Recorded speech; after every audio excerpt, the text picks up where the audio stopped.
William Carey చెప్పులు కుట్టుకునేవాడు భారతదేశానికి వచ్చినప్పుడు చిపారా అని అన్నారు. 44 భాషలు నేర్చుకున్నాడు. 40 భాషల్లోకి బైబిల్ తర్జుమా చేయడం మొదలు పెట్టాడు.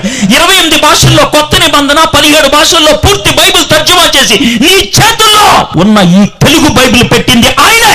ఎందుకు ఈ రోజు భారతదేశం తలెత్తుకొని తిరుగుతుందంటే కారణం విలియం కేరీ. రైలు బండి ఎక్కింది భారతదేశం విలియం కేరీ కారణంగా. పెన్ను పట్టుకొని రాయటం మొదలు పెట్టింది భారతదేశం విలియం కేరీ కారణంగా. భారతదేశం న్యూస్ పేపర్ చదవడం మొదలు పెట్టింది విలియం కేరీ కారణంగా. ఇంతమంది ఆడవాళ్ళు ఇక్కడ కూర్చొని బైబిల్ తీసి చదవగలుగుతున్నారంటే విలియం కేరీ ఆడవాళ్ళకి స్కూల్స్, కాలేజెస్ తెరవడం బట్టి సాధ్యమైంది. మీ తాత చచ్చిపోయిన తర్వాత కూడా మీ నానమ్మ, అమ్మమ్మ బతుకుందంటే కారణం సతి అనే దాన్ని విలియం కేరీ అంతమొందించడం బట్టి. ఎందుకు దేవుడు దర్శనం ఇచ్చాడు? అంధకారంలో ఉన్నటువంటి భారతదేశాన్ని వెలుగులోకి నడిపించాలి అని. దేవునితో గడిపితే ఆయన ఒక దర్శనం ఇస్తాడు.